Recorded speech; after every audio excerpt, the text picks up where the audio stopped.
오늘은 이제 정말 하나님이 홀로 두게 하시는 이유가 뭔지 그거를 이제 그 이야기를 좀 나누려고 합니다. 분명한 것은 하나님이 우리를 홀로 두게 하실 때는 홀로 두는 데서 오는 축복이 따로 있기 때문에 홀로 두게 하시는 거지, 홀로 두게 해서 망하게 하려고 홀로 두게 하시는 건 결코 아니라는 것입니다. 물론 연합해서 오는 축복도 있지만 그것만 축복이 아니라 홀로, 어떤 이유도 홀로 두게 하시는 걸로 인해서 하나님은 또 다른 축복이 그 속에 예비되어 있다라는 겁니다. 그러므로 이 홀로 두게 하실 때에 하나님은 그냥 축복이 오는 게 아니라 분명 홀로 두게 하실 때는 그 이유가 있다라는 거죠. 그 이유를 우리가 알고 그분이 나를 홀로 두게 하신 이유를 따라서 그분이 원하는 태도를 가질 때 그게 이제 홀로 두게 하시는 축복으로 이어서 간다는 것입니다. 근데 많은 사람들이 홀로 있기를 두려워하고 싫어해서 자꾸 원치 않는 어떤 사람, 환경, 어떤 상황으로 자꾸 흘러가는 경향이 있거든요. 그러다가 오히려 가만히 있으면 그냥 모든 게 잘 되어 갈 건데 아무런 문제가 없을 텐데 자기 혼자 막 이리 뛰고 저리 뛰고 막 이 사람 저 사람 이런 환경 저런 환경으로 막 메뚜기 뛰듯이 막 그렇게 하다가 지나고 보면 고생은 했는데 열심을 냈는데 아무것도 없는 상처와 지침과 피곤함과 외로움과 배신과 상처와 이런 것들만 잔뜩 끌어안고 이제 그런 사람이 이런 말을 하죠. 그냥 차라리 가만히 있을 걸, 차라리 그냥 있을 걸, 괜히 그 설쳐가지고 내가 이 고생을 왜 하나, 이렇게 말하는 경우도 있다는 얘기죠. 분명히 우리가 예수 믿는 사람으로서 우리가 살아갈 때에 예수 믿는 사람이 위험스러운 어떤 사고방식 중에 하나가 뭐냐면 우리가 살아가는 모든 것들을 그냥 좌충우돌로 어떻게 하다가 생긴 일이라고 생각해요. 하나님은 상관없이 우리가 살다 보니까 생기는 일, 이런 식으로 생각해가지고 그냥 거기에 파묻혀가지고 그 상황 따라 해석을 하고 상황 따라 판단하는 그것이 옳은 생각이라고 생각하고 그게 굉장히 잘 생각하는 거라지만 결국 우리의 모든 것들은 하나님이 어떻게 생각하는가를 아는 게 그게 지혜고, 하나님이 왜 이걸 허락하셨는지를 그거를 이유를 알아서 거기에 따라 판단하는 것이 그게 올바른 판단이라는 거죠. 올바른 지혜고. 근데 예수 믿는 사람이 하나님이 나를 주관한다, 하나님의 허락 안에 있고 하나님이 모든 걸 다스려 가신다라는 이 믿음이 없다 보니까 하나님과 상관없이 나는 세상 살아가는 하나의 좌충우돌로 이렇게 생겨나는 어쩔 수 없는 저절로 어쩌다가 생기는 일이다, 이렇게 생각하니까 불신앙적인 어떤 판단이 되고 하나님과 상관없는 생각들을 가지고 움직이다가 또 문제에 문제를 엮어가지고 힘들어지는 경향이 많다라는 거죠. 이렇게 되게 되면 이 사람은 계속 그 안 좋은 방향으로 흘러가다가 어느 순간에 문득 하나님은 뭐며 내 삶은 또 뭐냐, 교회 다니는 것도 뭐냐, 다 분리된 거냐, 이게 다 연결이 안 되는 각각 분리된 거냐, 이런 의문을 들 때가 있거든요. 그 정도면 이제 뭔가 깨달아가는 과정이 되는 거예요. 분명한 것은 우리가 하나님과 교회 다니는 거와 내 삶이 딱딱 끊어진 하나하나 세계가 아니라 이건 다 연결돼 있다라는 거죠. 하나님, 내 삶, 교회 생활, 이게 다 연결돼 있는 거예요, 이게. 근데 이거를 분리시켜서 생각하니까 그냥 세상에 살아가는 것이 나 혼자 살고 내 노력과 내 양심과 지혜로 살면 다 되는 것처럼 생각하는 거죠. 그러면 하나님은 교회에 살아 계시고 죽어서야 만나는 하나님이고 내 삶에는 전혀 개의치 않는다는 얘기입니까? 이제 그분은 내가 기도해야 그분이 돌아보신다는 얘기입니까? 내 삶은 내가 막 좌충우돌 막 생기는 것들에 대해서 그분은 방관하고 있다가 문제가 터지면 그때 와서 행동 개시하는 분입니까? 그러니까 이게 뭔가 믿는 사람들이, 성도분들이 신앙생활을 잘못하고 있어서 하나님과 자신의 모든 것에 관계에 대해서 그분의 손길이 세세히 미치고 있다는 걸 믿지도 않고 보지도 못합니다. 그러니까 결국 하나님은 자기 삶에서 아예 분리된 존재로 인식하는 거죠. 그리고 교회 와서 신앙생활하는 그거는 그거대로 하고 자기의 삶은 삶대로 그냥 흘러가는 거고. 그러니까 이게 뭔가 좀 뭔가 잘못됐다는 거죠. 이게 저는 이렇게 표현하거든요. 신앙 안에 불신자다 이거. 하나님을 의식하지 않고 하나님 중심으로 생각하지 않고 살아가는 그 자체가 예수 믿었으나 그 사람은 삶 속의 불신자다. 이렇게 되니까 이 교회는 열심히 다녔는데 인생은 되는 거 없어. 교회를 열심히 다녔는데 삶 속에는 하나님 흔적도 없어. 그러니까 혼자 사는 기분이죠. 그러니까 교회 생활이 재미가 없는 거예요. 내가 왜 교회 나가지? 이거 회의감을 갖는 거예요. 교회는 왜 다니지? 교회 가서 봉사는 왜 하고 헌금은 왜? 이게 이제 소위 말하면 손해본다고 생각하는 거예요. 그런 모습들이 회의감을 갖는 거죠. 그러다가 교회 떠나는 거죠. 믿어 보이, 교회 다녀 보이 나아진 건 아무것도 없더라. 개나 시간 쓰고 돈 쓰고 성도들 눈치 보면서 다니는 게 불편하고 이러면서 그냥 시간 가는 거죠. 그래가지고 이제 교회를 떠나가는 그 모습이 그게 과연 올바른 생각이냐, 그게 맞는 생각이냐, 그 사람에게 축복된 생각이냐, 절대 그렇지 않다는 거죠. 우리가 살아가면서 이제 우리가 벌어지는 일들이 결코 그것이 어쩌다 우연히 그냥 되어진 일들이 아니라 하나님 허락 안에서 벌어지는 일들이다. 하나도 하나님의 허락 바깥에 일어난 일들은 없다라는 거예요.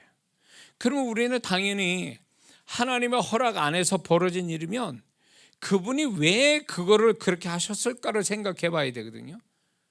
우리는 끊임없이 하나님께 질문하는 신앙이 필요합니다. 왜 그럴까? 하나님 왜 그렇습니까? 정답을 알려주세요. 이런 질문을 많이 하는 성도들이 나중에 하나님 마음을 알게 되고 지혜를 갖게 되는 거죠. 그런 사람이 하나님 안에서 실수함 없이 잘못된 길을 가지는 않거든요. 근데 질문을 안 하는 거예요. 하나님 앞에 질문을 안 한단 말이에요. 하나님이 주관하고 계신다는 것조차도 안 믿으니까 그 하나님께 질문할 것도 없는 거예요, 사실은. 자기가 혼자 다 판단하고 자기가 다 하면 되는 거니까. 이게 오늘날 성도들의 아주 치명적인 문제예요, 이게. 교회에서는 교회 안에 신앙생활도 문제가 있는데 더 문제는 교회 바깥에 자기 삶을 어떻게 하나님과 꾸려가야 되는지 이거는 더 모른다는 거죠. 그러니까 겨우 이제 뭐냐면 착하게 살아야 된다, 양식껏 살아야 된다, 이것만이 이제 바깥에 자기 일상 삶에 이게 최선이라고 보는 거예요. 하나님 뜻은 뭐고 하나님 왜 이거를 허락하셨냐에 대한 이유를 알아가면서 거기에 맞춰서 생각하고 맞춰서 행동하는 이런 신앙이 필요한데 이거를 못하니까 결국은 따로따로 노는 거예요. 따로 국밥 아시죠? 국 따로 밥 따로 이렇게 나오는 거. 그러니까 그런 식으로 분리가 돼 있는 거니까 그러게 되면 이 사람은 하나님 뜻이고 뭐고 아무것도 그분의 뜻대로 가는 게 아니라 자기 생각 따로 흘러가는 거야. 상황 따로 흘러가고 사람 말 따라 흘러가고. 그러니까 하나님과 전혀 상관없는 인생을 살다가 끝날 수도 있다는 거죠. 그러면 비극이지. 우리가 예수 믿고 구원받은다면 그분의 이끄시는 대로 그분이 이끄시는 한 길이 있어요. 한 길. 그 길을 따라가면서 여호와 이레를 만나고 그 길 따라가다가 이제 하나님의 존재도 경험하고 하나님 축복도 만나고 뭐 이러다가 천국 가는 사람들이 바로 우리들인데, 이런 삶이 아니라는 거예요. 하나님이 이끄신 한 길로 가는 게 아니라 세상은 넓고 자기가 갈 길은 많고 이런 식으로 막 좌충우돌로 막 다니는 거죠. 그러다 보니까 하나님과 상관없는 인생을 막 사는 거야. 하나님이 보증하지도 않는, 책임져 주시지도 않는 길을 막 가는 거죠. 그게 제일 불쌍한 거예요. 자, 다시 얘기가 돌아와서 우리가 살아가면서 분명히 얘기했죠. 자기 잘못이든가 아니면 어떤 사단의 역사라든가 이걸 배제하고 오로지 하나님 뜻 가운데서 홀로 있게 하는 그런 상황에 놓여질 때에 과연 그거는 뭘 의미하느냐, 왜 하나님은 나를 그렇게 만드시냐 라고 할 때 분명한 것은 나를 망하게 하려고 홀로 두는 게 아니라 분명히 하나님은 이거에 긍정적인 하나님의 어떤 생각이 있기 때문에 나를 홀로 두게 하신다는 거죠. 그리고 그것은 결국 홀로 있게 하는 하나님의 축복이 예비되어 있기 때문에 홀로 두게 하시는 경험을 시키는 거지, 그게 나를 망하게 하는 건 결코 아니라는 거죠. 그러면 우리가 홀로 있게 되는 어쩔 수 없는 상황에 몰려서 혼자 있게 될 때 왜 하나님은 나를 홀로 두게 하시는가, 이유를 알아야 내가 어떻게 판단하고 어떻게 행동할지를 나올 거 아니냐 말이에요. 이유를 모르면 엇나갈 수 있죠. 잘못된 생각 가지고 잘못된 행동을 할 수 있잖아요. 그렇기 때문에 우리의 모든 주체, 나의 모든 삶의 주체는 그분이란 말이에요. 그분의 주도권을 갖고 있고 그분의 결정권자이기 때문에 그분이 그렇게 하셨다면 분명 어떤 생각 가지고 그렇게 하실 건데, 우리는 그걸 알아가는, 어떤 그분을 알아가는, 그분의 생각을 알아가는 게 이게 신앙이고 그분과 동의하는 삶이고 연합하는 삶의 어떤 기본적인 태도인데, 우리가 그러려면 왜라고 자꾸 물어봐야 돼요. 그분 앞에 왜 이렇게 하십니까? 왜 나를 홀로 두죠? 이유가 뭡니까 도대체? 이러고 그분 앞에 얘기를 해야 돼요. 그래야 그분이 정답을 주실 거 아니냐 말이에요. 근데 하나님이 저를 어떻게 다루셨냐면, 저도 하나님의 뜻을 알았는데 너무 무식하니까 지금 얘기한 그게 제 과거의 모습이에요. 혼자서 생각하고 하나님께 묻지도 않고 하나님이 주관하셔서 그분의 생각을 가지고 나를 이끌어 가신다라는 생각 전혀 안 하는 거죠.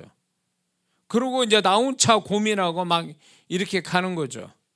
그러다 보니까 정답이 아닌 거예요. 하나님 보실 때는 엉뚱한 길로 자꾸 가고 있는 저를 이제 제가 그러고 있으니까 하나님이 너무 불쌍하니까 어떻게 하시는 줄 아세요?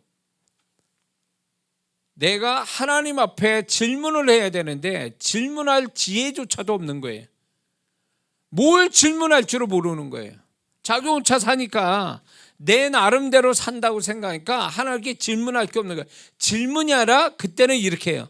하나님 날 도와주세요. 이게 최선인 거지.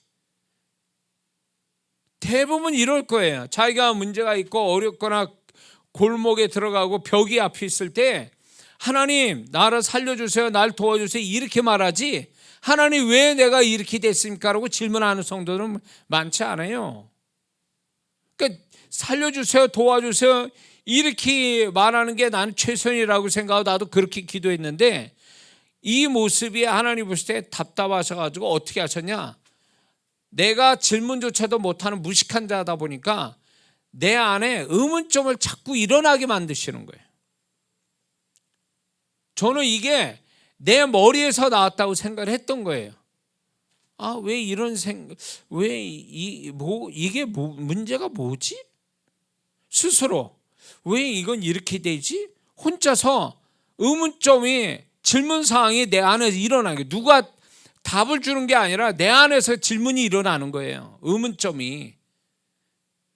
근데 그게 결국 뭐냐면 하나님께서 나에게 야 그걸 나한테 질문해라 이런 의도로 나한테 의문점을 갖게 하시는 거거든요.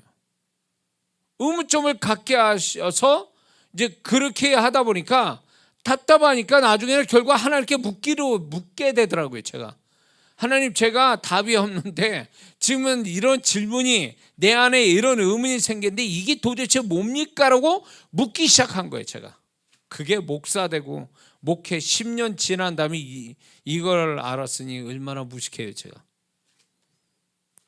그러니까 하나님, 이게 뭡니까? 라고 자꾸 질문을 하니까 질문을 했는데 그 즉시로 답이 오던가 아니면 시간이 지나면 답이 와요. 답이 온다라는 게 음성 들려주시는 것도 있지만 그냥 저절로 깨달아지는 거예요.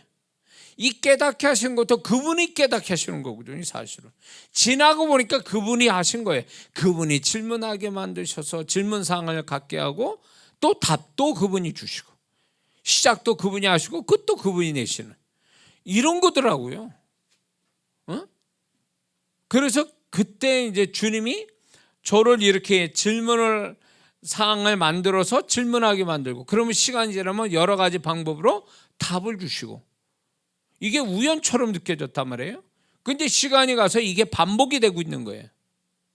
자꾸 의문이 떠오르고 그거 가지고 기도하면 고백하면 그분은 어떤 식이든 나에게 또 답을 주시고 이게 반복이 되다 보니까 나중에는 어떻게 되냐, 내가 뭔가 의문이 드는 것은 하나님께 말을 해야 되겠구나. 의문이 드는 거를 말을 해야 그분이 답을 얻고 답을 얻는 그 자체가 내가 지혜를 갖게 되는 거고 하나님 마음을 아는 것이 되는 거구나. 그래서 이제 그때부터 질문을 자꾸 하게 된 거예요. 근데 질문을 하는 것을 그분이 기뻐하시고 질문에 답을 주시는 걸 기뻐하시더라고요. 그런 가운데 제가 배운 거예요. 이런 거를 터득해 간 거죠. 그러다 보니까 많은 성도분들을 제가 만나고 상대하다 보니까 치명적인 문제가 이게 있더라고요. 하나님께 질문을 안 한다라는 거예요. 목사한테는 질문을 하는데 왜 하나님께 질문을 안 하냐는 거예요. 그 문제를 하나님께 말해야 되는 건데 나한테 와서 얘기해. 내가 하나님도 아닌데. 그럼 왜 저는 이제 그런 거예요. 왜 그걸 하나님께 묻지 않냐고. 그런 제가 대묻거든요. 그러니까 이게 신앙이 이게 뭔가 잘못되어 있는 거예요. 우리가 뭔가 내 머리로 하나님의 생각이 들어오지 않으면 무조건 그게 다 그분께 질문 사항이거든요.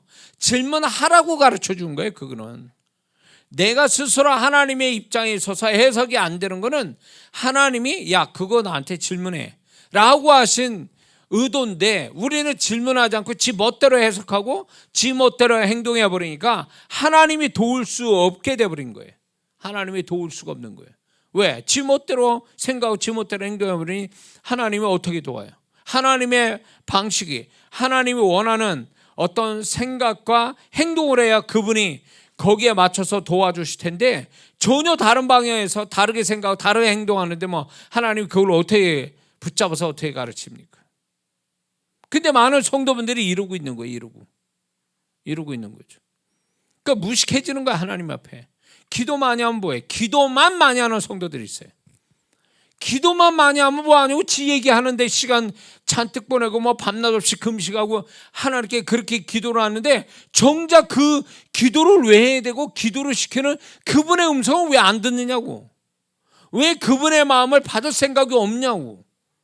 그러니까 기도만 하는 성도들은 얼마나 고집세고 얼마나 교만하고 다 그렇다는 거 아니에요. 기도 많이 하는 분들 오해하지 마세요. 누구를 지칭하는 게 아니니까. 제가 그런 분을 만났기 때문에 하는 얘기예요. 그러니까 기도만 많이 한 거예요. 기도만 자기 이야기만 자기 주장만 자기 생각만 잔뜩 얘기할 뿐이지 왜 그분이 그렇게 왜 내 삶이 그러고 그게 왜 기도가 돼야 되고 그분의 생각은 뭔지 이거를 물어보질 않는다라는 거예요. 자기 얘기하는데 바빠가지고. 성경을 많이 읽는 사람이 있어요. 성경 많이 읽으면 뭐합니까? 성경을 많이 읽었는데 그거는 그 성경 걸고 하나님의 생각이 표현된 거잖아요. 글로. 그러면 그분의 생각을 읽어야 되는 거 아니에요? 성경 지식만 있어. 창세기 몇 장 몇 절에 뭐 요한계시록에 몇 장 몇 절이. 그럼 뭐하냐고. 그건 지식이지. 지식 가지고 하나님을 아냐고. 자기 지식일 뿐이지 그걸 가지고 하나님을 아는 자가 되냐고. 성경은 하나님의 마음이 표현된 건데 어떤 사람이 소설 쓰고 에세이 수필을 쓰고 그렇게 했을 때 그게 결국 뭘 얘기하는 겁니까? 그 작자의 생각을 표현한 거잖아요. 작자의 생각을 읽어내는 거잖아요. 그 읽을 때, 그 책을 읽을 때 똑같이 우리가 성경이라는 걸 통해서 하나님이 어떤 마음을 가지신지 어떤 생각 가지고 계신지를 성경을 통해서 배우는 거잖아요. 그러면 성경 속에 그 하나님이 지금 하나님이 있잖아요. 우리 현재 하나님이 있잖아요. 그러면 그분을 알아야 이게 성경을 제대로 아는 사람이잖아요. 그런데 왜 성경 지식은 가지고 있는데 왜 살아계신 그분의 마음은 또 못 읽어? 이게 신앙의 문제가 있는 거죠. 응? 그러니까 성경 지식만 갖고 있는 거예요. 살아계신 하나님을 마음 아는 데 실패한 거고, 기도만 한 거예요. 기도 속에 그분의 마음을 읽어보지 못한 거죠. 이게 신앙의 문제점이 있거든요. 여기에. 응? 우리는 그분을 알고 그분의 마음을 쫓아서 생각하고 행동해서 그분과 한 방향으로 같이 가는 것. 그래서 그분이 나에게 모든 것에 함께 해주시는, 그걸 경험하는, 그분을 경험하는 것, 이게 우리 인생의 모습이거든요. 세상은 혼자 살아. 사람들과 살지만 우리는 그분과 함께 사는 거예요. 내 가족과 내 친한 사람과 살지만 근본적으로 그분과 함께 사는 그것이 예수 믿는 사람과 예수 안 믿는 사람의 차이점이잖아요. 어? 동의하십니까? 세상 사람과 우리가 사는 모양이 다른 건요, 똑같아요. 다 그냥 사랑하는 사람, 미워하는 사람 섞여가지고 막 가는 거예요. 그런데 그들과 우리는 다른 건 근본적으로 뭐냐? 우리는 그 사람들 속에 하나님과 더불어 사는 또 한 가지가 이게 있잖아요. 이걸 가지고 살아가는 게 크리스찬의 모습인데 왜 이거를 얘기를 못하냐고. 왜 이거에 대해서 우리가 그 하나님과 함께 사는 거에 대해서 그 부분을 우리가 왜 명확하지 못하냐는 거예요. 신앙생활 그렇게 오래 했는데도. 기도 많이 하고 예배 엄청 많이 드리고 성경 공부도 하고 막. 근데 왜 지금 현재 그분과 함께 사는 거는 왜 그렇게 무식하냐고. 어? 그러니까 신앙이 문제가 있는 거죠. 이렇게 되면. 오늘 성도들 똑똑하고 정말 그런 성도분들 이제 나름대로 제가 이제 그런 성도분들을 이렇게 만납니다. 세상에서 공부 많이 하고 또 엘리트라는 분들도 이렇게 만나보면 이걸 제가 얘기하는 이거대로 딱 얘기하는 사람이 드물어요. 신앙생활 제가 볼 때는 신앙생활 잘못 배웠다 봐요. 정말 중요한 거 다 놓치고 가고 있는 거죠. 직분 받고 세상에 남들한테 내놓을 만한 명함 내밀 만한 뭔가는 있고 신앙생활 오래 하고 지식이 있고 직분 있고 체험 있고 그럼 뭐하냐고. 지금 그 하나님 또 마음 또 읽지 못하고 하나님과 더불어 사는 것도 제대로 못 살고 있는데 그게 무슨 신앙이냐고. 과거의 하나님만 매달려가지고 현재에 같이 계시는 하나님을 모르고 산다면 이건 좀 문제가 있는 거 아니에요? 응? 왜 과거의 하나님을 배워요? 우리가 성경을 통해서 지금 현재 함께 하신 하나님을 알고 경험하기 위해서 과거의 하나님을 배우는 거잖아요. 그 하나님을 맞다라는 걸 우리는 우리 스스로가 증명해내야 되는 거잖아요. 각자. 믿습니까? 그 하나님이 누구에게 있고 누구는 없는 거예요? 구약의 선지자와 왕과 제사장에만 그 하나님이 함께 하셨는데 그러면 우리 오늘날에도 특별한 사람만 하나님이 함께 하십니까? 그건 아니잖아요. 누구나 다 구원받으면 다 그 하나님이 함께 계셔요. 주님이 함께 계시는데 그 함께 하신 하나님을, 주님을 우리가 경험하며 살아가는 것이 신앙의 본질이잖아요. 과거에 계신 하나님을 배우는 이유가 현재의 하나님을 그거를 경험하고 그게 맞다라. 그 하나님이 과거나 현재나 동일한 분이구나. 이거를 증명시키고 간증해야 될 사람이 크리스찬이잖아요.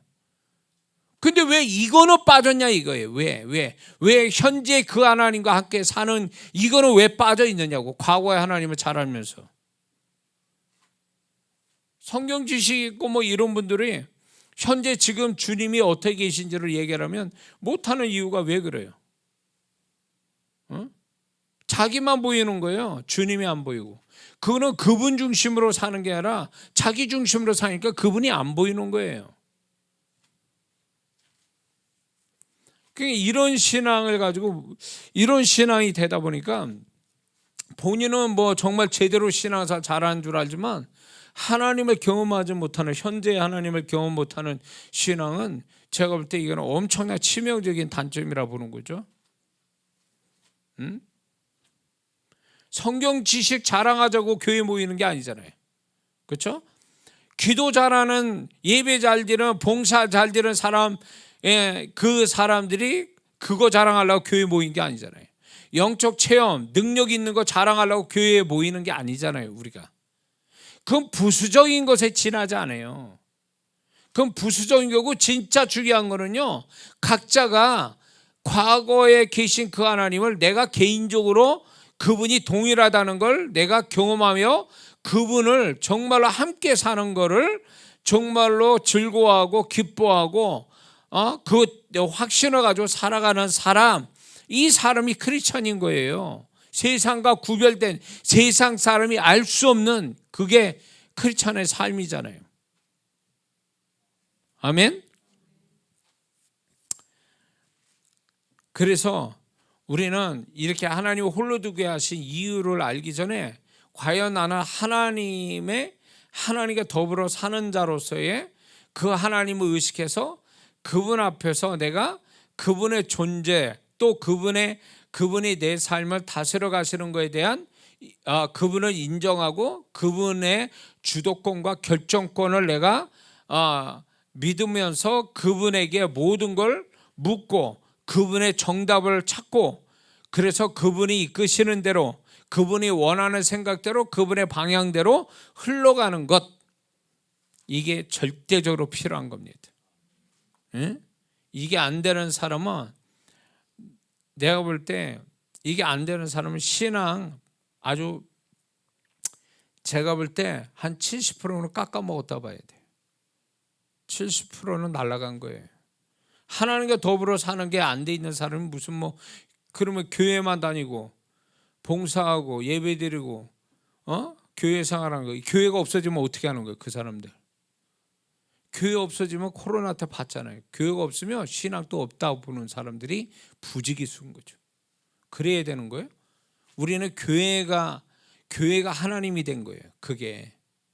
이게 잘못된 신앙으로 교회가 하나님이 돼버린 거예요. 그러니까 교회가 없으니까 하나님이 없다 생각하고 지 멋대로 산 거죠. 신앙 버리고. 그런 성도가 코로나로 걸러낸 거잖아요. 그 시련을, 환난을 못 이기고 다 실패했잖아요. 교회 안 다니고 교회를 떠나고.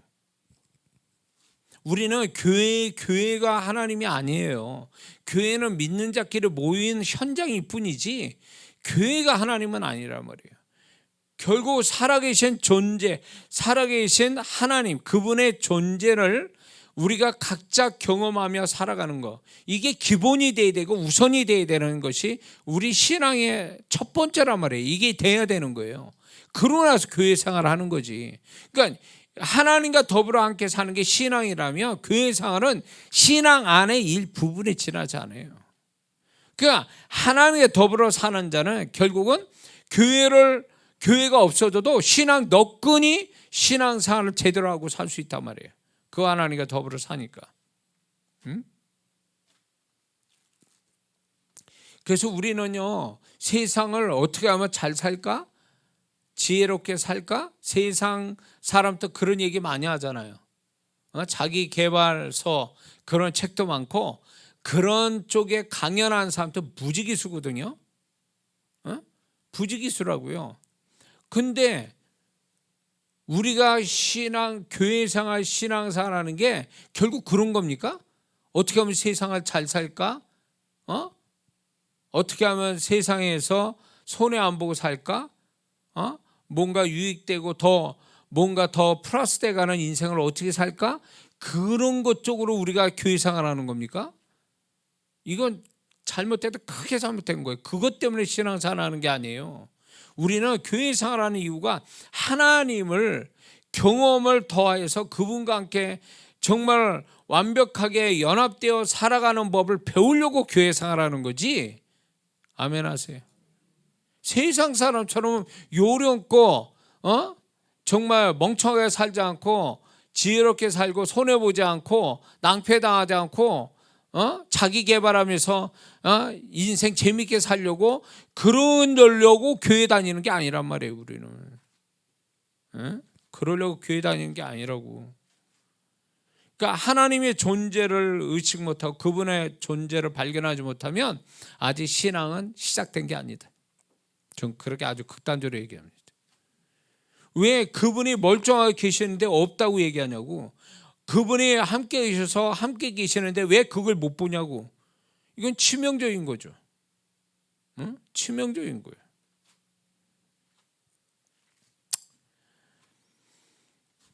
그래서 우리는요 지금 이 마지막 세대 때에 우리가 신앙에 뭔가 열심을 낼 때 뭐 교회 열심히 나오자, 기도하자, 예배자, 봉사하자, 전도하자 다 좋습니다.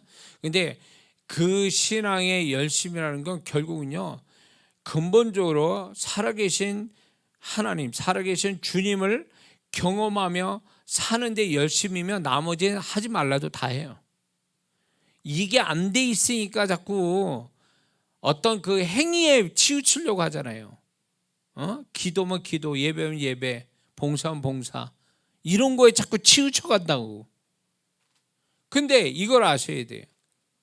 우리가 신앙생활을 행위에 치우칠수록 그 사람이 뭐라 그럴까?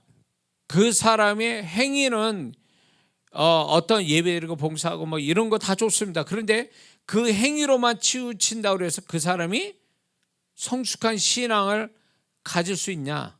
주님 닮아갈 수 있느냐? 절대 그렇지 못해요. 행위는 한계가 있어요. 한계가 있다고. 우리는 행위로 나은 존재가 되려고 교회 생활을 하는 게 아니에요. 그건 절간이나 다니는 사람이라 그런 얘기겠지. 고행을 해가지고 뭔가 좀 더 해탈의 경험을 하고 무슨 덕을 쌓고 뭐 이렇게 얘기하는 건데 우리는 그런 사람이 아니에요. 행위로 아무리 뭐 해도 우리 인간의 내면에 하나님으로 채워질 공간인데 그거는 행위로 채워지는 게 아니에요. 그분의 존재와 소통하는 데서 오는 그 채워지는 그 공간이 따로 있어요. 그게 돼야 인간은 만족하는 거예요. 구원받은 자가 그걸로 해서 살맛이 나는 거거든.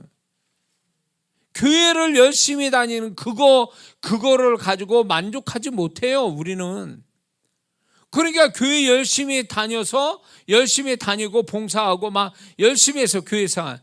그러면 하면 뭐해? 계속 안에는 공허하고 허전하고 나중에는 재미없고 지루하고 답답하고. 왜 그런 마음이 들까요? 왜 거룩한이라고 영적인 행위를 부지런히 갔는데 왜 그 사람은 그런 마음이 들까요? 그거는요 그 행위만 가지니까 그래. 그 행위로 인한 주님을 경험하는, 주님으로 채워질 심령이 돼야 비로소 그 행위가 온전해지는 거거든요. 그 행위로 말미암아 주님이 채워질 때 그 영혼은 만족한 영혼이 되는 거거든요. 그래야 살맛이 나는 건데 행위만 가지니까 문제가 돼. 교회 봉사 열심히 많이 한 사람이 나중에 시험 별것도 아닌데 시험 들어가지고 교회 홀라당 뒤집어 놓고 교회 떠난 사람이 얼마나 많은 줄 아세요? 왜 그럴까요? 왜 그렇게 사람들한테 칭찬받고 열심히 봉사한 사람이 왜 어느 날 시험 들어가지고 교회 문제거리 돼가지고 교회를 떠난 이유가 뭐예요? 악해서 그런 겁니까? 아니요. 행위만 가져서 그런 거예요. 행위만 가지니까 피곤한 거예요. 피곤하고 예민해지고 그러니까 그걸로 인해서 조그만 문제 되니까 상처받고 그래가지고 그냥 교회 떠나고 그런 거예요. 행위만 가져서 그런 거예요. 행위가 인간의 존재로 바꾸지 못한다고. 우리는요, 그 행위 속에 주님을 만나고 주님의 것을 공급받아야 비로소 우리의 존재가 달라지기 시작하는 거예요. 그분으로 말미암아 살맛이 나는 거예요, 비로소 그때. 근데 행위만 갖다 보니까, 길게 행위만 갖다 보니까 이게 피곤이 오는 거예요. 피곤이 오고, 이것 때문에 막 예민해지고, 이것 때문에 본성이 안 좋은 게 막 드러나고, 이렇게 돼버린 거죠. 응? 그래서 교회를요, 대충 다니는 사람이 시험 들어서 교회 안 나온다라는 사람보다도 열심히 한 사람이 교회 시험 들어서 교회 안 나온다는 사람이 더 많다는 거 아세요? 응? 전도하다 보면 교회 한때 다녔다는 사람들 얘기 들어보세요. 난 열심히 했다고. 근데 뭐 어쩌고저쩌고 이 교회를 나올 수밖에 없는 얘기를 하잖아요. 그게 왜 그러냐면, 차라리 날라리 신자면 교회라도 대충이라도 다니면 교회를 다니는데, 열심히 했던 사람이 어느 날 갑자기 그러는 건요, 그 행위만 가졌기 때문에 그러는 거예요. 행위만 갖다 보니까 인간이 이제 탈진되는 거예요. 나중에 영적인 탈진이 와서 예민해지고, 그 자기 성깔 나오고, 그런 걸로 해서 이제 마음에 피곤함도 오고, 이것이 결국 사고 치는 거죠. 응? 그래서 교회 봉사를 많이 하는 사람은 위험한 게, 자기 주님을 경험하는 신앙사를 하지 않으면 이 사람은 반드시 자기 본성이 드러나서 자기가 지금까지 하나님이 한 것을 다 엎을 수도 있어요. 자기가 더 엎어서 없던 일로 할 수도 하는 그런 사람이 될 수도 있어요. 그래서 저는 교회 봉사 열심히 한 사람을 기쁘고 또 은혜스럽게 바라보기도 하지만, 한편으로 염려되는 부분이 바로 이거예요. 주님을 경험하지 못한 채 신앙 행위만 있는 어떤 봉사자는 결국은 탈난다. 언젠가는 그게. 그렇게 하면 안 되거든요. 그렇게 신앙생활하면 안 되거든. 자, 그래서 우리가 주님과 함께 살아가는 이런 것이 기본이 된 다음에, 그 다음에 뭐 모든 게 뭐 예배고 기도고 뭐 말씀이고 다 그게 그 위에 쌓아져야 되는데, 이 기본이 안 되면 그 위에 것도 나중에는 아무 도움이 안 되는 그런 일들이 있다라는 거 우리가 깨닫고, 자, 얘기는 다시 돌아와서, 주님이 우리를 홀로 두게 하실 때에 우리는 아까 처음 얘기했지만 주님께 자꾸 물어야 되거든요. 왜 나를 홀로 두는지, 이 홀로 두는 이유는 뭔지, 이 이유가 뭔지를 스스로 그분으로부터 정답을 얻어서 그분이 바라는 생각과 태도를 갖는 거, 이게 정말 그분 앞에서 성실하게 그분이 홀로 두게 하시는 그 이유를 아는 사람이 되는 거거든요. 그래서 홀로 있다 그래서 그냥 감정적으로 슬프다, 뭐 괴롭다, 절망스럽다, 무기력하다, 뭐 이런 식으로 외롭다, 비참하다, 이런 감정적으로 해석해 버리면 이 사람은 하나님이 홀로 두게 하신 축복은 다 날아가 버리는 거예요. 그래서 우리가 어떤 하나님이 좋은 일이든 나쁜 일이든 간에 무엇이 중요하냐면, 내 혼의 감정이 난리치지 못하게 절제하는 게 중요해요. 혼의 감정이 난리치거든요. 안 좋은 일은 부정적으로 막 난리치고, 잘 돼도 부정적으로 막 감정이 난리칠 수도 있거든요. 그런 거에 대해서 혼의 감정이 날뛰지 못하게 통제하는 게 중요하고, 이럴 때 그분 앞에 질문을 자꾸 해야 된다는 거죠. 왜 그렇게 돼야 되는지, 왜 내가 이렇게 있어야 되는지, 그거를 묻게 된다면 틀림없이, 제 경험도 그랬고, 그때는 좀 힘들고 어려웠을지 몰라도, 외로웠을지 몰라도, 지나고 나니까 나한테는 엄청난 이게 축복이 됐다라는 것을 나중에 알게 돼요. 그 당시엔 몰랐는데, 제가 이걸 어떻게 표현하냐면, 저도 이제 그렇게 한약을 많이 좋아하는 것도 아니고 많이 먹은 건 아니지만 좋은 한의사분을 만나가지고 제가 한약을 기력이 없고 막 이럴 때 그 쓴 약을 이렇게 한약을 먹게 되는 경우가 있었어요. 근데 뭐 몸에 좋으면 쓴 약은 몸에 좋다 그러는데 정말 쓰게 먹었단 말이에요. 근데 먹을 때 괴로운 거예요. 그거 먹을 때마다. 근데 먹었다가 바로 어떻게 뭐 좋아지는 것도 아니에요. 먹을 때만 괴로워. 근데 안 먹을 수 없어. 돈 주고 산 거니까. 먹어야 돼. 그러면서 먹으면서도 한편으로 의심이 가는 거야. 이 한의사 이 양반이 이게 제대로 해준 거야. 이게 돈만 받고 난 진짜 이게 도대체 해준 건지 알 수가 없네. 내 체질을 아는 거 뭐야. 이거 먹다 또 잘못되는 거 아니야. 뭐 이 별 생각 다 하고 한약을 먹습니다. 근데 이 쓴 약을 먹으면 뭐해. 그게 뭐 한약은 보통 뭐 한두 달씩 막 가잖아요. 먹지 말라는 또 음식들이 있잖아요. 또 그거 한약 먹을 때까지는 또 이게 또 괴로운 거야. 한약 먹는 것도 힘든데 다른 음식 먹지 말라고 밀가루 먹지 말라고 튀긴 거 먹지 말라고 기름진 거 그러니까 먹을 게 없어. 그러다 보니까 근데 이제 그렇게 먹을 때 쓴 약인데 또 먹지 말아야 될 음식도 있고 그러는데 그러면 그 당시에 몸이 좋아지냐? 전혀 못 느끼는 거야. 그 의심이 가는 거야. 이 약효에 대해서 또. 그러지만 뭐 어떻게 해요? 그냥 다 먹어야지. 아까워서라도 다 먹어야지. 그래서 그걸 한두 달 이렇게 먹잖아요. 길게는 3달까지. 그걸 먹는데 아무런 효과가 없는 거예요. 한약이라는 게 그렇더라고요. 그런데 먹고 좀 더 있다 보면 진짜 그 효과가 나오는 거예요. 진짜 좋은 한약은 정말 중국산 말고 정말 국산으로 한의사 좋은 분 양심 있는 좋은 한의사분을 만나서 비싸더라도 그걸 먹으면 진짜 그게 한약은 그렇더라고요. 나중에 효과가 나와요. 양약은 바로 효과가 나오잖아요. 양약은. 근데 한약은 바로 효과를 못 봐요. 시간이 지나야 돼. 그러면 뒤에 가서 알게 돼요. 그것처럼 우리가 지금 홀로 있을 때 얼마나 힘들고 괴로워. 쓴 약 먹은 것처럼 그때 당시엔 모를 수 있어요. 지금 이게 내게 마이너스인지 플러스인지 뭐 너무 힘들기만 하고 막 이러거든요. 근데 하나님은 항상 그러시더라고요. 내게 안 좋은 거를 허락하실 때 뭔가 바로바로 뭔가 이렇게 해결하면 얼마나 좋겠어요. 나도 기분 좋고 막 견딜만 하고 있는데 그분은 그렇게 안 하시더라고요. 시간이 지나야 그 진가가 나오는. 그래서 그분은 그냥 참고, 저한테 하신 말씀이 참고 기다려라 이거예요. 자세히 설명도 안 하셔.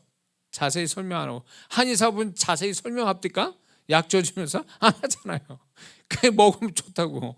그것처럼 그분이 나한테 얘기할 때, 야, 너 지금 이렇게 저렇게 막 이렇게 자세히 얘기 안 하시거든요. 그러나 하나님을 신뢰하는 자라면 시간이 지나보면 그 시간이 나한테 유익됐다.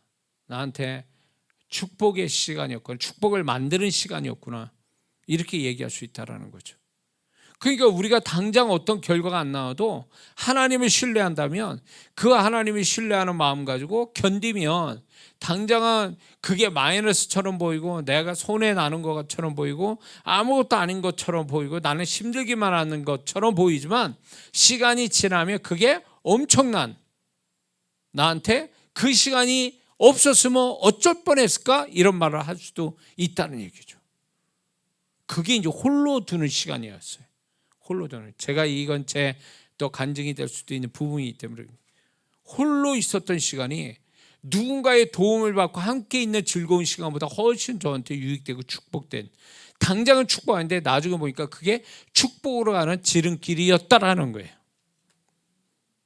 자, 그래서 우리가 하나님이 홀로 두실 때 그 이유를 우리가 하나하나 뭘까 할 때 저는 이거를 깨닫는 마음을 가지고 제가 쭉 이렇게 적어봤거든요. 이거를 여러분들도 아마 공감될 겁니다. 왜냐하면 제가 경험한 거니까, 뼈저리게 저도 경험한 내용이기 때문에 이건 분명하다 봅니다. 그래서 지금 홀로 있는 거에 대한 어떤 형태로든 뭐 심리적이든 장소적이든 관계적이든 일적이든 홀로 있는 사람이라면 지금 제가 지금부터 얘기하는 것들은 충분히 공감이 된다면 이분은 지금 홀로 두게 하신 하나님 이유를 알아가는 사람이고, 이유를 안다면 축복은 반드시 나타날 수밖에 없다. 저렇게 말씀을 드리고 싶습니다. 그러면 첫 번째로 얘기해 보는 것은 홀로 있을 때 뭐가 옵니까? 외로움이 와요. 이건 분명하죠. 외로워, 고독해. 이런 것들을, 이 경험을 갖게 함으로 인해서 뭘 하게 하시냐면 하나님께서는 그동안 보지 못했던 자신을 좀 더 깊게 객관적으로 보게 하신다는 거예요. 홀로 있어야 나를 객관적으로 깊게 자기를 볼 수 있는 이제 눈이 열리죠. 다른 사람과 이렇게 있다 보면은 내가 어떤 사람인지 잘 모를 때가 있어요. 그 사람에 의해서 내가 왜곡된 나를 만날 수도 있거든요. 왜곡된 나를 볼 수도 있고. 그런데 홀로 있다 보면 결국 자기 자신을 돌아보는 시간을 갖게 되거든요. 그게 또 그래야만 되는 거예요. 안으로 홀로 있을 때는 안으로 자기를 돌아보는 그런 시간을 가져서 자신을 좀 더 냉정하게 분석하고 판단할 수 있는 어떤 기회가 홀로 있을 때 나타나요. 홀로 있을 때 많은 사람이 있고 복잡한 상황이나 환경에 놓여질 때는 자기를 몰라요. 내가 누군지조차도 잊어버려요. 그리고 자기를 모를 뿐만 아니라 자기를 왜곡하거나 과장해서 볼 확률이 높아요. 근데 홀로 있다 보면 환경이든 사람이든 거기서 홀로 있게 되면 결국 자기에게 집중해 보게 되거든요. 그러니까 모세가 40년 양치기 생활했잖아요. 왕궁에 있을 때는 자기 신분이 있고 위치가 있고 이러다 보니까 자기가 뭐가 된 줄 알고 있죠. 그런데 양치기 40년 하면서 모세는 결국 뭘 발견했냐면 이거예요. 하나님 앞에서 나는 아무것도 아닌 사람입니다. 나는 쓸데없는 사람입니다. 쓸모없는 사람. 이거를 발견한 거예요. 그러니까 이 고백을 듣자고 40년을 하나님 기다리신 거죠. 어떻게 보면. 만약에 모세가 여전히 왕궁에 있었던 자기 모습을 추억하면서 그거에 대해서 계속 상상하고 그러면서 자기의 지금 현재를 처지를 정말로 슬퍼하고 비관하고 이렇게 살았다면 그 하나님이 모세를 과연 이스라엘 지도자로 세웠을까요? 아니요. 절대 아니라 봐요. 왜 하나님이 40년간을 왜 양치기 생활을 하게 하셨냐? 양치기는 결국 누구랑 같이 하는 게 아니거든요. 자기 혼자 양을 치러 이산저산 떠돌아다니까 혼자 있는 거잖아요. 그 혼자 있는 걸 통해서 모세는 자기가 철저하게 자기는 아무것도 아니라는 것을 알게 된 거죠. 과거의 것이 싹 빠진 거죠. 과거의 자기 모습 싹 빠지고 자기의 본래 80 먹은 노인네 아무 재산도 없고 친구도 없고 그런 자기는 완전히 빈털털이 아무것도 아닌 쓸모없는 존재라는 걸 그때 그 모세는 뼈저리게 경험한 그것이 하나님 앞에 지도자로 인정받는 하나의 기본이 돼준 거죠. 이게 홀로 있는 자의 하나님이 모세를 축복하게 하신 어떤 모습인 거예요. 이게 홀로 있게 하신 이유가 여기 있는 거예요. 너를 봐라, 너를 봐라. 네가 어떤 사람인지.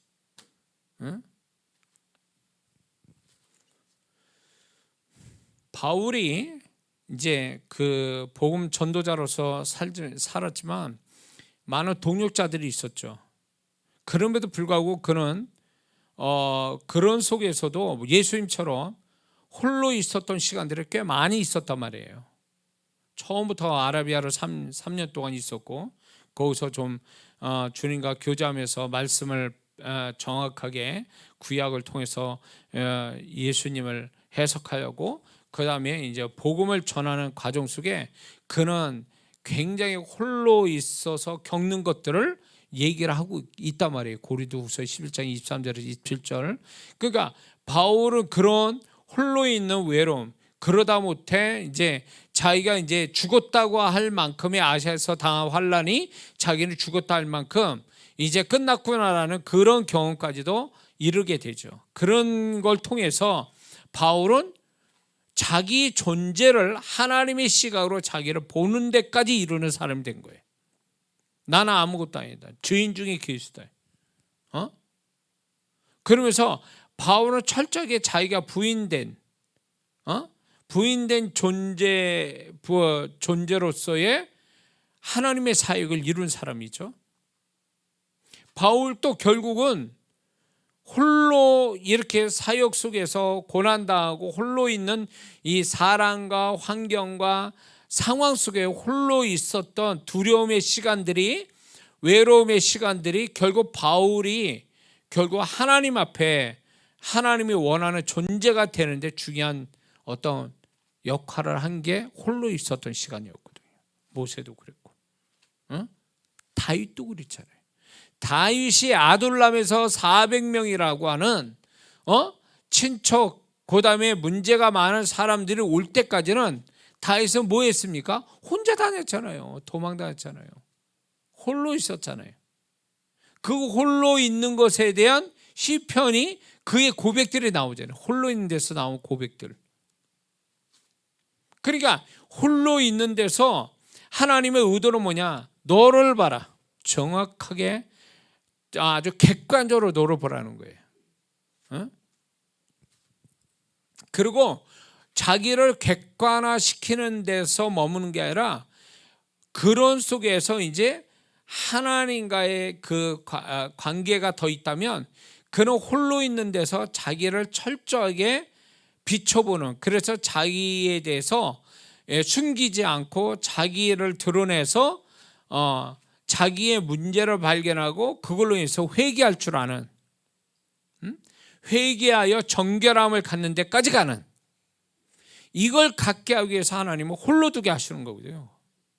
그러니까 홀로 두는 것은 결국 그 사람의 존재를 좀 더 온전케 하기 위한 과정으로서 홀로 두게 한 거지, 이 사람을 잘못되게 만들려고 하나님은 홀로 두는 게 아니거든요. 그러니까 홀로 있는 정말 그 하나님께 쓰임 받는 사람들, 교회 역사 속에 교회 부흥을 일으켰던 그분들의 이야기를 제가 이제 책에서 보게 되면 철저하게 홀로 있었던 시간들이 상당히 많았다는 거예요. 기도와 말씀을 대하면서 하나님을 상대했던 시간들이 굉장히 많았다는 거예요. 하나님의 사람들이 공통점이. 그러니까 그 홀로 있는 것이 하나님의 사람으로서 하나님과 함께 사는 사람한테는 필수 과목이 된 거예요. 이건 선택 과목이 아니라는 거예요. 그래서 좀 더 하나님께 쓰임받고 좀 더 하나님께 큰 축복을 받는 사람은 결국 홀로 있는 시간을 하나님이 강제로도 갖게 하신다는 거예요. 어떤 사람은, 하나님의 사람은 사람한테 배신당해서 홀로 있게 한다든가, 아파서 홀로 있게 만든다든가, 아니면 사에게 뻐그러져 가지고 아무것도 못하는 그런 상태로 홀로 있게 한다든가, 이런 어떤 하나님의 사람들의 유형이 이렇게 홀로 두게 하시는, 그래서 그걸 통해서 바닥을 치는 것 같은데 그걸 통해서 뒤집어진 거예요. 그런 시간을 통해서 거듭난 거예요. 다시금 하나님의 사역자로 거듭나는 것을 제가 책에서 글을 읽어보면 이런 분들이 한두 분이 아닌 거죠. 그 홀로 있는 시간이 자기의 교만을 발견하고 자기의 어떤 못난 모습을 발견하고 그것 때문에 하나님께 좀 더 아주 깊이 있는 회개를 하게 되는, 자기의 내면을 적나라하게 만나서 그것 때문에 하나님께 적나라하게 고백되어지는, 회개하고 그래서 자기 존재를 좀 더 정결하게 하는 이런 시간들을 그들이 가졌다. 저는 이제 그걸 보면서 이건 또 저도 비슷하게 저도 이런 부분을 갖고 있었기 때문에 맞다라는 거죠. 하나님의 의도는 그거예요. 우리 홀로 두게 하는 게. 응? 어떤 사람은 자기가 원하지 않는데 주변 사람에 의해서 홀로 있게 된 거예요. 왕따 당한 거지. 왕따 당해가지고 홀로 있게 될 수밖에 없는 상황으로 갔을 때 이 사람이 처음에는 막 씩씩거리고 막 화도 내고 막 진짜 막 있는 욕 없는 욕 다 하고 막 그래가지고 난리를 치고 말해. 혼자 있는 거에 대해서 손해봤다고 나는 피해자라고 막 난리를 치고 이렇게 하는데 그런 속에 하나님의 반응이 없으신 거예요. 그렇게 하는 데는. 근데 이 사람이 잠잠히 그 시간들이 지나가고 잠잠히 생각해 볼 때 마음이 너그러지면서 넓어지면서 상대방을 한번 상대방 입장도 서보고 그 사람은 왜 그랬을까를 또 생각해 보고 홀로 있다 보니까 그러면서 이 사람이 결국은 그럴 수도 있고 자기가 왜 저 사람이 나한테 그렇게 할 수밖에 없는가에 대한 자기 자신을 비로소 보기 시작한 거예요. 자기의 문제를. 그러면서 그 속에서 자기의 못난 모습을 깎아 없애는 하나의 기회가 된 거죠. 혼자 있는 그 시간에. 그러니까 이런 사람은 하나님이 왜 홀로 사람에게 억울함 당해서 홀로 두게 하신 이유를 처음엔 몰랐지만 그 의도대로 하나님의 의도대로 흘러가고 있었다라는 거예요. 그러면서 결국은 이 사람이 나중에는 사람에게 걸리는 사람이 아니라 사람의 벽을 넘어가는 사람에게 매인자가 아니라 사람부터 자유로운 사람이 되어졌다 이 얘기예요. 홀로 있는 시간 때문에. 그러면 이거는 하나님의 의도대로 잘 가고 있었다니 잘 간 거죠. 응? 그러니까 이런 게 있습니다. 사람에게 매이고 막 묶이고 막 이렇게 당하고 막 이런 사람들이 홀로 있는 시간이 필요해요. 왜냐하면 그런 걸 통해서 사람과 대항한다고 그래서 이기는 게 아니라 대항해서 이기는 법도 있지만 대항해서 이기는 게 아니라 하나님이 홀로 두게 하면 홀로 두게 하신 이유는 사람과 대항해서 이기는 게 아니라 사람을 초월해서 사람의 벽을 넘어서 이기는 법을 가르치는 거예요. 무슨 얘기인지 아시죠? 응? 하나님께서 이렇게 내가 억울해요. 상대에서 막 치고받고 이렇게 해서 뭐 이길 수도 있는데 하나님은 그 방법을 기뻐하지 않아서 하나님께서 홀로 이렇게 두게 하는 거예요. 그 사람한테 의도적으로 내가 외면당했거나 왕따당하거나 그런 상황 그렇게 됐다 할지라도 그 상태에서 그냥 머물러 있는 거죠. 내가 분명히 이건 억울한 일이고 손해보고 피해를 입은 거지만 그 홀로 있는 것에 대해서 계속 처음에 분노하고 내가 왜 무슨 내가 무슨 잘못했는가 저 사람 잘못해서 저 벼락 맞을 사람인데 나는 왜 내가 이러고 있어야 되는가 왜 저 사람한테 나는 이렇게 나는 손해보는 사람을 있어야 되는가 이러면서 막 씩씩거리고 이러죠. 근데 시간이 지날수록 하나님이 그 사람을 은혜를 주시는 게 결국 뭐냐면 결국 그 사람을 복수하는 마음이거나 아니면 억울함을 이겨보려고 하는 어떤 그런 계획을 짜게 만드는 게 아니라 그걸 통해서 이제 싸워서 이기는 게 아니라 싸우지 않고 이기는 법. 결국 그 사람의 벽을 넘어가는 것. 그 사람의 벽을 넘고 그 사람으로부터 자유하는 법을 그 홀로 있는 데서 자유할 수 있는 사람으로부터 자유할 수 있는 능력을 소유하는 거죠. 내면에. 이건 제 얘기면서 또 누군가의 이야기를 하고 있는 거예요. 지금. 하나님은 그걸 원하시는 거죠. 그러면서 100대 0이 아니다. 그 사람이 100이고 네가 0이 아니라는 거예요. 자동차 사고 나면요 100대 0이라는 게 없대. 90대 10이래. 항상 상대방도 뭔가 잘못이다 그래서 10을 준다 그래요. 100대 0, 뭐 90대 10, 80대 20 뭐 이런 식으로 얘기를 하지 않습니까? 그런데 이제 우리가 홀로 있다 보면 하나님은 우리가 내 의로 충만하면요, 저 사람 100, 나는 제로, 이렇게 의식한다는 거예요. 근데 하나님은 그렇게 안 보신다는 거죠. 너도 원인 제공자야.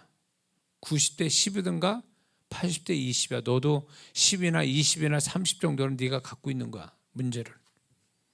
그거에 대해서 나중에 홀로 있는 시간이 길어지면서 그 부분을 발견시키는 거죠, 하나님께서. 그럴 때 내가 100% 나는 잘못이 없는 0%의 의인이 아니라는 것 스스로 나중에 알게 되죠. 나는 의인이 아니라 나도 문제가 있기 때문에 저 사람이 그렇게 나오는 거구나, 이거를 인정하는 거죠. 그것이 결국은 뭘 얘기하냐면 자기 존재도 하나님께서 변화를 시키는 계기도 되고, 그걸 통해서 환경과 사람과 상황의 벽을 뛰어넘게 되는 하나의 계기가 된다는 거죠. 결국 그 사람의 내면이 결국 상황을 전환시킨다는 거죠. 근데 자기 내면이 아직도 여전히 씩씩거려. 저 원수 언제 복수하지? 막 이러면서 걸리기만 해봐라, 내가 복수하리라. 이런 마음을 갖고 있는 한 이 사람은 홀로 있는 것에 대한 축복은 받을 수 없는 사람이란 거죠. 홀로 있게, 어떤 이유로든 홀로 있게 한 하나님의 이유를 모르는 사람이라는 거죠. 그러니까 이 사람은 결국 홀로 있는 데서 하나님이 내면을 발견하고 내면에 축복을 주셔서 뒤집는 이 전략으로 하나님이 이끌어가는데, 이거를 이 사람은 이런 방법이 아니다 보니까 홀로 있는 게 의미가 없어진 거예요. 그러니까 이 사람은 홀로 있는데 축복을 다 놓친 거죠. 놓치고 좀 뭔가 사람과 붙을만 하면 그때 이제 들이다 싸우고 또 막 이렇게 해서 이게 재현이 되는. 그러면 하나님은 홀로 강제로 뛰어나서 홀로 있게 만들어 주셨는데 어떤 이유든 그 홀로 있는 거에 대해서 자기 자신의 어떤 축복으로 만든 게 아니라 오히려 그게 아무 소용이 없는 시간의 낭비만 돼버리고 만 거죠. 이것만큼 어리석은 게 또 어디 있냐는 거죠. 왜 하나님의 강제든 자원이든 홀로 있게 된다면 그 충분한 그 홀로 있게 된 어떤 하나님의 의도, 의미를, 어떤 이유를 알아서 지금 얘기한 자기를 돌아보고, 그래서 내적인 어떤 하나님이 바라시는 내면을 갖는, 그래서 그 내면의 축복, 내면의 능력을 통해서 전환이 되는 상황이, 관계가 전환이 되는 이 축복을 경험하는 게 하나님이 의도한 바라는 거죠. 근데 이거대로 안 가면 결국 홀로 있게 되는 축복은 날아가는 거죠.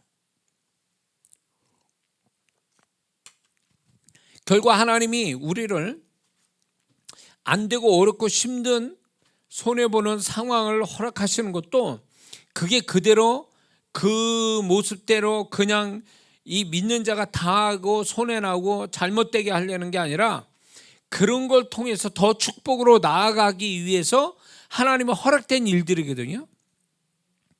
그러면 그걸 통해서 더 나은 축복으로 가야 이게 하나님 뜻이고 이게 그렇게 가야 맞는 건데, 그렇게 가기 위해서 전제 조건이 뭐냐? 이거에 대한 의미를 가져야 된다는 거예요. 긍정적 의미를. 이거에 대한 하나님이 바라는 태도를 내가 갖는 거라는 거죠. 맨날 씩씩거리고 저 인간 언제 내가 복수하지? 막 이런 식으로만 생각하고 마음은 여전히 그냥 그 사람과 맞대고 있는 그 상태의 마음을 갖고 있는 한 그 사람이 과연 하나님을 홀로 두게 하실 축복을 갖고 있느냐는 거예요. 없어요.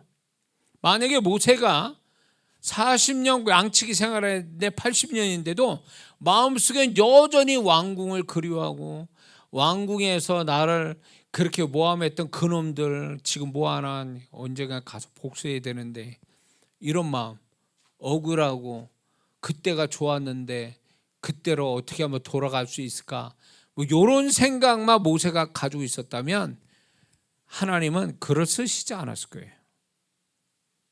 안 쓰셨을 거예요. 하나님이 양측으로 40년을 왜 있게 하셨는데, 응? 근데 모세가 알든 모르든 모세는 결국 하나님의 의도대로의 내면을 가졌잖아요. 그 내면을 고백한 거잖아요. 나는 아무것도 아닙니다. 말도 제대로 할 줄 모르는 사람입니다. 그러면서 자기 자신이 엄청 낮아져 겸손해지고, 엄청 그는 이제 과거에 연이어서 가지고 있는 내면이 아니라 완전히 과거가 단절된, 그래서 자기의 어떤 연약함, 겸손함, 그리고 자기는 별거 아닌 거라고 하는 이런 태도가 하나님 쓰실 만한 자로 준비된 거 아니냐는 거예요. 하나님께 준비될 만한 사람이라는 게 하나님께 축복받을 만한 사람, 하나님께 쓰임받을 만한 사람이라는 게 무슨 재주를 준비하다든가 능력을 준비한다든가 아니면 뭐 다른 사람이 못 갖는 어떤 모습을 더 좋은 모습을 갖춘다든가, 이게 주님께 쓰임받을 만한, 어떻게 보면 그게 그런 조건이 있을 수도 있지만 이것만 하나님께 쓰시고 하나님 축복할 만한 조건은 아니라는 거예요. 오히려 모세같이 자기가 아무것도 아니고 나는 정말 볼품없고, 가만 생각해 나는 죄인이고, 내가 누구를 정죄할 만한 사람도 못 되고, 나는 아무것도 아닙니다 라고 진심으로 하나님이 인정할 만한 자기 내면을 그렇게 말하는 그 자체도 하나님께 충분히 쓰임받을 만하고 축복받을 만한 준비됨이 아니냐 말이에요. 그렇죠? 그런 거죠. 근데 이런 것들을 이제 저는 이제 이 과정을 나름대로 제 삶에도 경험하고 지나온 건데, 이거는 이렇게 듣지만 정말 자기 실생활에 하나님의 섭리로 인해서 홀로 있게 되어질 때 과연 이 생각을 하겠느냐는 거예요. 목사님이 그 얘기했는데 그렇게 하면 생각할 것 같습니까? 그 생각 못해요. 이 생각이 아니라 지금 당장 지금 벌어진 일, 눈앞에 벌어지고 지금 내가 홀로 있게 된 거에 대한 상황 자체만 자꾸 그것만 크게 생각하지, 하나님이 왜 이게 나를 이렇게 홀로 두게 했지? 하나님의 입장에서 해석을 하는 사람이라면 굉장히 영적인 사람이에요, 이 사람은. 우리는 그래야 돼. 그게 체질이 돼야 되는 거예요. 하나님의 입장에서 생각하고 하나님의 입장에서 보는 거, 이게 체질이 돼야 돼요. 모든 거를요. 그래서 이런 것들에 대한 훈련으로 제가 목회자분이나 평신도 사역자분한테 가르칠 때 뭐라고 얘기하냐면, 무조건 하나님께 왜라고 물으라. 왜? 이걸 항상 하나님께 얘기하라는 거예요. 왜? 하나님, 왜 내가 이런 일이 있어야 되고, 왜 내가 이래야 되고, 왜 하나님 나를 이렇게 하십니까? 라고 하나님께 질문을 자꾸 하라는 거예요. 왜라고 생각하고 왜를 자꾸 생각해서 하나님께 질문하라는 거죠. 그게 나를 영적인 사람으로 만드는 어떤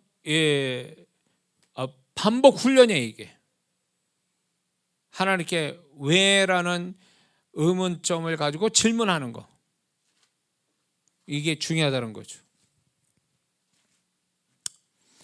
이렇게 되지 않으면 우리는 자꾸 환경에 매몰돼요. 상황에 매몰돼서 세상 사람같이 해석하고 그 속에서 기껏 한다는 게 자기 짧은 생각, 자기의 어떤 감정을 가지고 어떤 하나님 원하지 않는 세상 사람처럼 어떤 해석을 해버리게 되면 결국 하나님이 홀로 두게 하는 모든 축복은 다 날아가고 마는 거예요.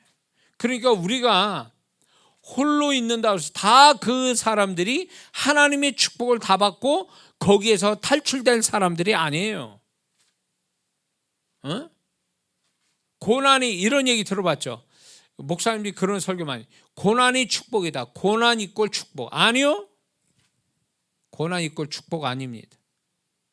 고난의 의미를 알고 고난을 주신 하나님의 의도대로의 생각과 태도로 가진 자가 축복이지, 고난 받았다고 그냥 축복은 아니란 말이에요. 근데 많은 성도들이 고난이 축복이다. 이런 식으로 단순하게 이렇게 얘기해. 그러니까 자기가 고난을 받고 진짜 하나님 앞에 하나님 원하지 않는 태도를 보여도 하나님 나를 축복하신다? 누가 그래요? 하나님은 하나님의 의도에 맞게 그 생각과 그 말과 그 태도를 가질 때, 그렇게 행동할 때 비로소 하나님의 축복이 거기서 전환이 오고 전화위복이 되고 이러는 거지, 저절로 되는 법은 없다라는 거예요. 저절로 안 돼요. 홀로 두는 것도 하나님이 홀로 두게 하신 이유와 축복이 있는데, 이거를 모르면 그 사람을 홀로 둔 거는 그 사람의 고통의 시간으로만 기억될 뿐이에요. 의미가 없다라는 거예요. 의미가. 무조건 하나님의 의도를 모른 채 우리가 가버리면 나쁜 거든 안 좋은 일이든 좋은 일은 다 그건 축복이 될 수가 없어요. 그게 가치가 있고, 그게 뭔가 안 좋은 건 좋은 것이 되고 좋은 거는 더 좋게 되려면 하나님의 의도대로 가야 되는 거예요. 하나님이 바라는 생각, 하나님이 바라는 언어, 하나님이 바라는 태도로 가져야 그 모든 게 안 좋은 건 좋은 걸로, 좋은 거는 더 좋은 걸로 가는 거지, 저절로 그렇게 되진 않아요. 안 좋은 게 좋은 걸로 저절로 됩니까? 좋은 거는 저절로 좋은 게 돼요? 절대로 안 그래. 절대로. 그건 잘못된 거예요. 그러니까 예수 믿는 사람이 그냥 하나님 알아서 해달라는 식으로 자기는 마음껏 지 멋대로 행동하고, 그렇지 않으면 가만히 있어서 하나님 어떻게 해달라고 이런 식으로 하니까 하나님이 해줄 게 아무것도 없어요. 이런 사람은 태도가 불량해. 이런 사람한테 하나님이 하실 일은 아무것도 없어요.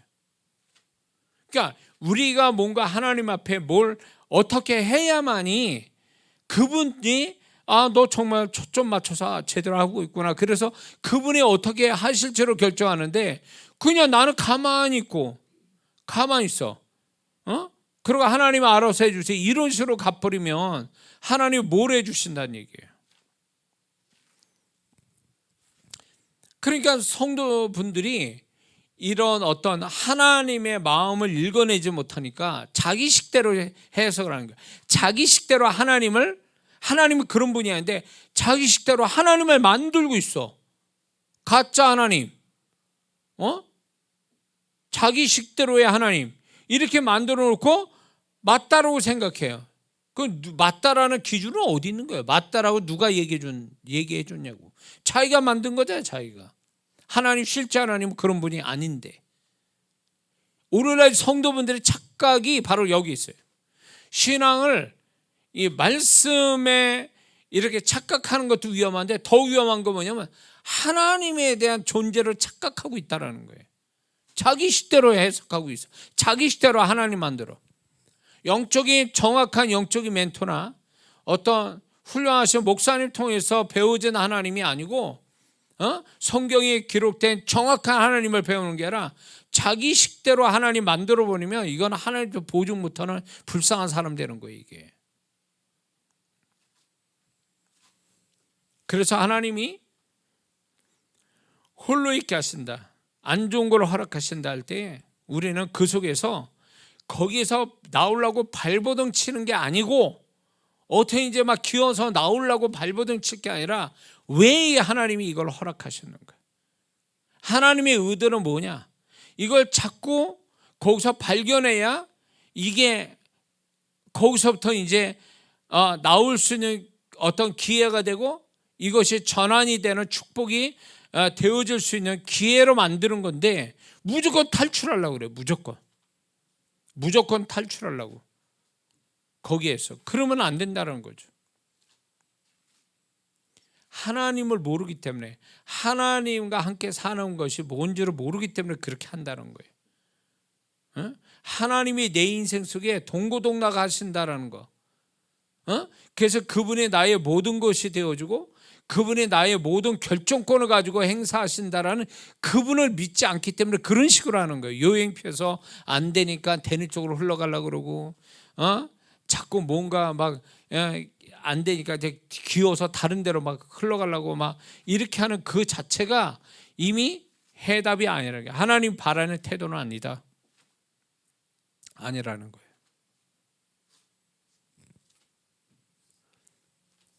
하나님께서 저를 이제 긴 시간 동안 정체되고 그냥 한 자리에 있게 하시고 막 이러는 시간들이 결국 하나님은 그렇게 저를 홀로 두신 것들이 결국은 많은 시간들을 홀로 있는 데서 나 자신을 채울 수 있는, 또 주님을 더 알아가는, 이것이 내 안에 어떤 뭐랄까 보화를 쌓는 것처럼 되어져서 그 홀로 있게 하시는 시간이 끝날 때 기한이 있어요.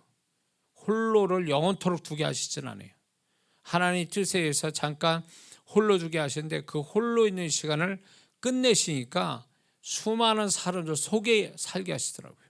그래서 그 사람들에게 제가 주님으로부터 배웠던 걸 나눠주고 그 속에서 주님이 저를 통로 삼아 역사하시고, 그게 다 어디에서 왔냐면 홀로 있는 데서 온 그분의 축복이었던 거예요.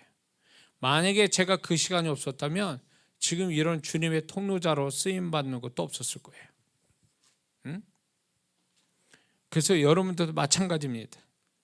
하나님이 홀로 두게 하실 때 여러분들이 하나님께 늘 질문하고 답을 얻고, 그래서 그분의 바라시는 태도로 갖는 거, 이럴 때 틀리지 않았다. 하나님의 사람들이 그래 왔으니까 여러분들도 그러기를 주의 이름으로 축원합니다. 기도합니다.